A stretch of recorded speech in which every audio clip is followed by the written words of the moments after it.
A little bit of an oddball, not usually something that we do here, but the neighbor's lawnmower, he's been having a little bit of issues with it, burning the grass, and, a couple things on the deck related.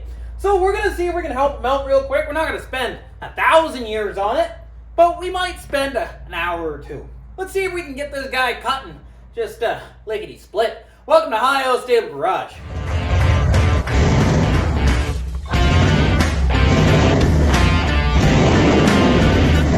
So I'm just going to be frank here. I know almost nothing about lawnmowers. I got two over there, bought that one. This is, I thought it was a Ford because I wanted it for parts for this. Turns out it was a Roper. I already had a Roper here, sold the Roper, got rid of it to buy the Ford. Ended up with another Roper. So that just shows you how much I know about these old tractors. Either way, we got this fella. He's a Noma signature, at the end of the day. And the mower itself, working fine, all that stuff. We're not going to deal with any of this. What we are going to play with needs a little bit of welding down here, and I believe on the other side. It's, it's showing its age. So what we're going to do, I'm going to lift that guy up, disconnect the battery, and we're just going to start off right now by welding these cracks up. I think if I put the jack under it, lift it up, I think that should close up. Then we can add a new weld to it. Should be all hunky-dory. Maybe come in something like that. Not exactly. Let's maybe, can I tilt the thing? Oh yeah, that's gonna work. Aha! Perfect. Kind of lift that guy up, put some pressure on it. Should close that up, which it did. It's awesome. That's exactly what we want. So, I'm just gonna lay a hot pass down there, but yeah, we gotta disconnect this battery first. There we go, got her lifted up. As I said, close that guy up nice and good. Got the negative post off, so we're not gonna turn this guy into a gigantic Roman candle, electrical wise. Let me get out the old welder. We're just gonna or brush it off, actually, tell you the truth. And then we're gonna lay the hot supper weld. Hot glue gun right to it. So for the four fellas that are watching me repair this old lawnmower, kind of hack her up, patch her up. You don't need, anyone who tells you need like a Miller-Matic or anything like that for your general home use, meanwhile you're not building, full-size cars, you're working on lawnmowers and the occasional little bit of welding. This Hobart, even though it's not my favorite machine, I've expressed my, not my hatred, but my displeasure with it over the course of a little bit. But for this stuff, it's perfect. Just one of these little flux core machines, 110 volts, that's all you need, because there's no thick gauge steel on this. You don't have to do triple passes, quadruple passes, root pass, all that stuff like we're doing on that to use this machine on this guy. There's one and done. This guy right here, you can get used on Marketplace for like $300, brand new. It's only a $680 machine, at least here in Canada. Likely in the States, it's likely 2 or 3 cents, maybe a hamburger from McDonald's worth. You know how it is, our dollar is done. Either way, I'm just gonna quickly grind that guy off, weld him in, but you don't need a high-end welder to do a job like this. You really don't.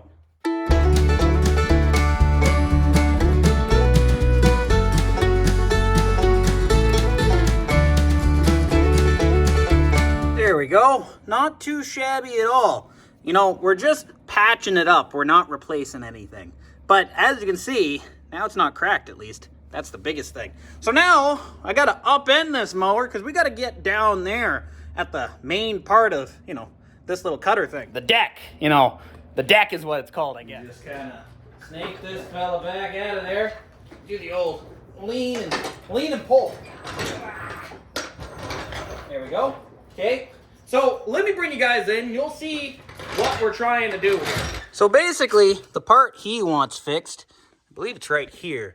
This little pin right there, because I'm going to wiggle the deck, and you'll see there's a lot of slop in that. It's all wallered out. So what I think I'm going to do, I'm going to pull these two pins, drop this guy down, and then I think what we're going to do, we're going to fill that guy up with weld, heat it up real nice, and then punch it, re-drill it. Should be right as rain. That's the plan anyway. The Ohio Stable Garage hat on to get that strength, Can't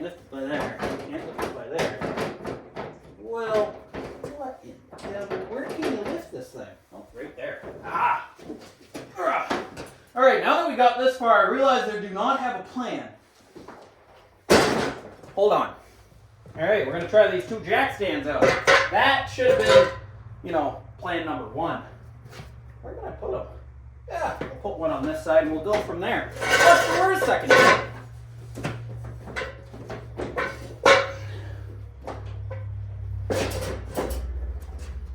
One's good enough for this.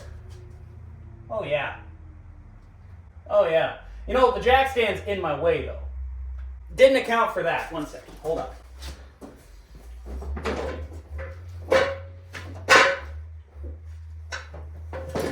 There. That's a lot better. One doesn't suffice. We're not going under it or anything like that. Nothing silly. I do think we got the weight on that little fella right now, just because the deck's kind of hanging down. That's okay. We'll figure that out as we go. So I'm just going to kind of get in there and pull that pin off. There we go. Now, I should be able to take a hammer and rat-a-tat-tat that out that way. There. I opted to put a 2x6 or a 6x6. It's not exactly cut right. On the bottom. Now, I'm just going to kind of work this pin out of here.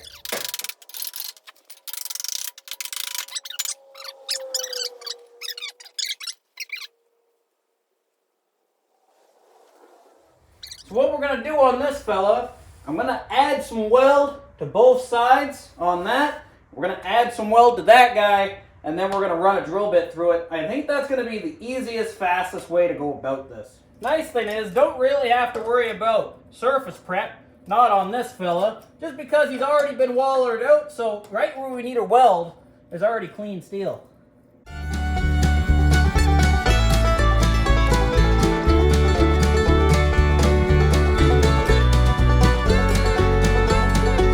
Alright, so we got the mounts all kind of ground down, all that stuff. Now, what we got to do, we got to go ahead and drill it.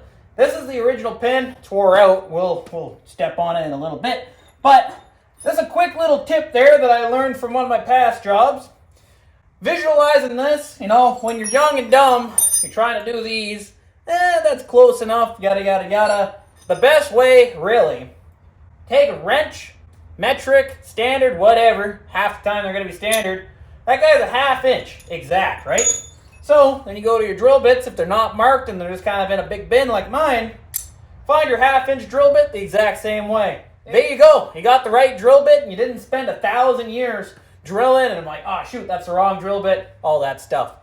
Hope it helped out. Let's drill those guys in.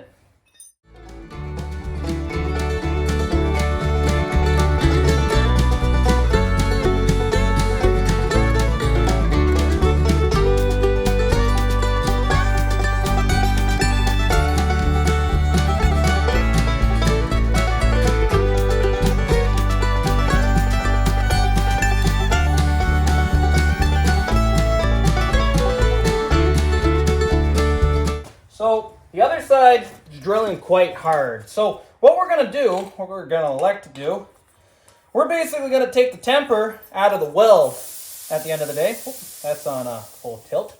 There we go. Fix that. We're going to take the weld, we're going to take the temper right out of the weld section, and that's basically just by using a little bit of heat. And that's what we're going to do here. So get that guy going, turn him on. There we go. What we want the flame just there. There we go. Now we'll turn our oxygen on. Nope, snuffed it out. There we go. Get that nice blue flame going. And we're just gonna kind of come in here and get this guy nice and hot. There we go. Temper's out, went nice and red. So we can unhook this guy. You always want to unhook these guys on these cheap little oxyacetylene systems because they'll leak out over time. There, undo that guy, put him aside. Let that cool down nice and good, nice and long. Temper will be out of it, it'll drill a lot easier.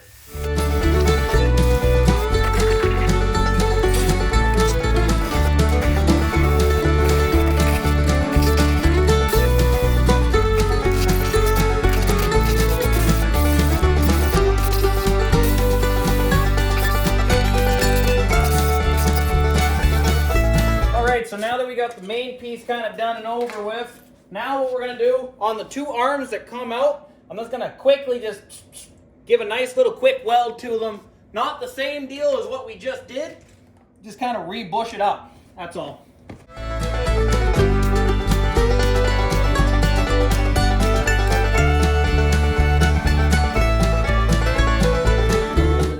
That's all we need to do. Just give it a little bit more meat to grab, and that's it. So now let's slide everything back. Let's put the pin back in, all that good stuff. We're still going to run the old pin, is what it is.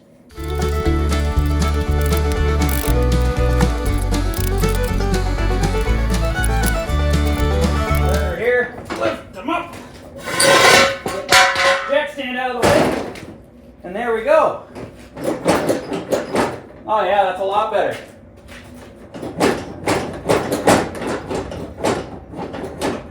A lot better. Yes, sir. Hit that with a little bit of paint down the bottom.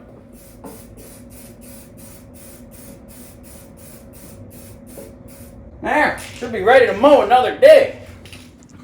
So again, what we did, came in here, basically welded that new auger bit out, made our own holes, made two new holes, welded on the arms to make them have space there, put the wheels back on, all that stuff, and then, you know, just welded that guy up nice and easy. Now, I know what you're gonna say.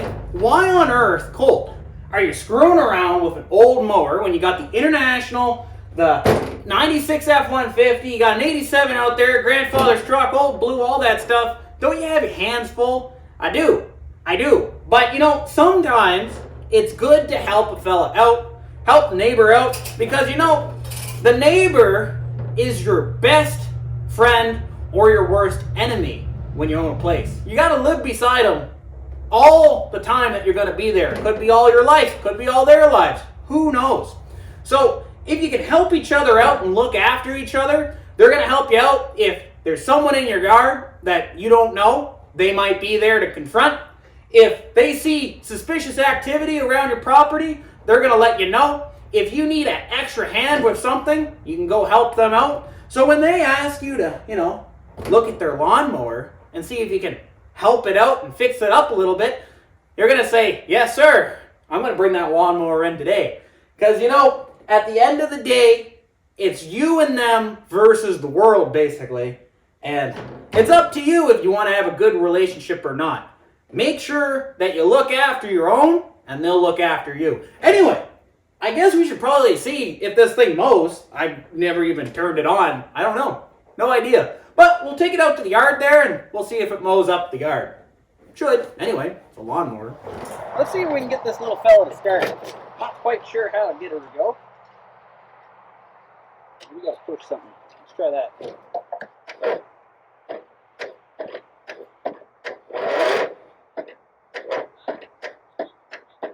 You know what? I think the battery's dead. It would make sense, you know, because it's the first time out of the year. Let's go charge it up and we'll come right back. You see, what you want to do, you want to hook these guys up the wrong way and then set it to boil. No, just kidding. We're just going to let this guy charge for a couple hours. We'll come back. We'll still mow the lawn, even if it's... Because remember, fellas, lawnmowers have lights for a reason. All right, so unfortunately, it looks like this old goat is going to need a new battery. Had it on the old charge for a little bit. Gave it just 2 or 3 zaps, and that's it. Won't turn over, none of that. Doesn't have enough juice. Put it to, you know, super boost on that guy. Couple seconds, it'll go over just fine. It just doesn't have enough charge in that battery, and it just can't hold it. It's a couple of years old. He had problems with it last year. So that's pretty much going to finish this guy off. We're just going to push him over there and be done with it. Sometimes, you know, you just got to help another fella out. And hopefully he's going to get another summer out of this mower. It's not going to burn his grass, like he was saying. I hope you guys enjoyed this video, and I'll catch you guys in the next one really, really soon. Hey, see ya.